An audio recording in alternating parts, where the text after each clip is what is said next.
तर आज मी तुम्हाला दाखवणार आहे ताकातल्या मिरच्या।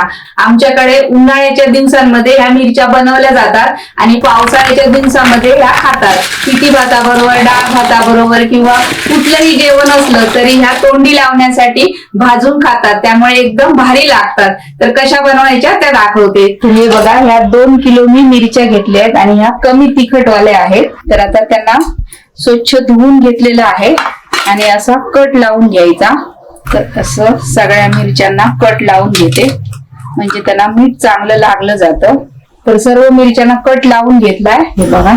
तरी ते मी 2 किलो मिरच्यांसाठी 2 लिटर ताक घेतलं आहे आणि त्यामध्ये आता मीठ घालून घ्यायचं।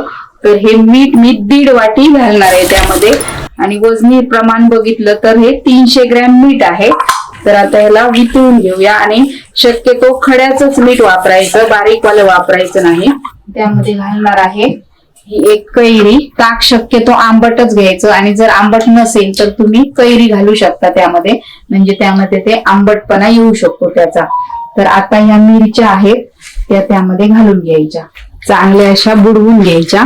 तर त्यावर वजन ठेवायचं। तर त्यासाठी इथे मी हे म्हणजे वजनामुळे त्या मिरच्या चांगल्या बुडल्या जातील आणि त्यांना चांगलं मीठ लागेल आणि ताकामध्ये मुरल्या जातील त्या। ह्या रात्रभर अशाच ठेवून द्यायच्या आणि त्यावर असं झाकण ठेवायचं। तर मिरच्यांना मी 1 दिवस आणि 1 रात्र ताकामध्ये घालून ठेवलं होतं। तर आता हे बघा, आणि मध्ये 1-2 वेळा मी त्यांना मिक्स केलं होतं आणि आता यांना गाळून घ्यायचं। तर हे जाळीवालं भांड घेतलंय, यामध्ये आपण आता ह्या मिरच्या काढून ठेवूया। आता हे ताक फेकून द्यायचं नाही, हे असंच झाकून ठेवायचं, कारण आपण त्यामध्ये सुकलेल्या परत मिरच्या घालणार आहोत। तर आता हे उन्हामध्ये वाळत घालूया। खाली प्लॅस्टिक घातलंय आणि त्याच्यावर असे वाळत घालायचे। तर हे बघा, आज ह्या मिरच्या वाळत घातल्या होत्या आणि थोड्याशा वाळल्या इथे बघा। तर आता ह्या परत त्याच ताकामध्ये भिजत घालायच्या। आता ह्या रात्रभर भिजत घालून ठेवायच्या।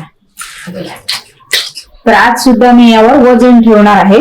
तर ही परात ठेवली आहे, अशा 3 वेळा 3 रात्री या भिजत घालायच्या, सुकवायच्या, परत आणून त्याच ताकामध्ये घालायच्या, परत सुकवायच्या, परत दुसऱ्या दिवशी घालायच्या। तर आज या मिरच्या 5 दिवस झाले आणि एकदम खडखडीत सुकले आहेत बघा।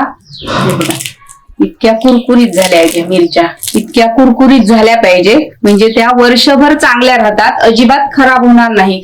तर अशा सुकवायच्या आणि एखाद्या बरणीमध्ये भरून ठेवायच्या। जेवणाबरोबर खायच्या असतील तेव्हा तेलामध्ये तळून घ्यायच्या आणि खायच्या।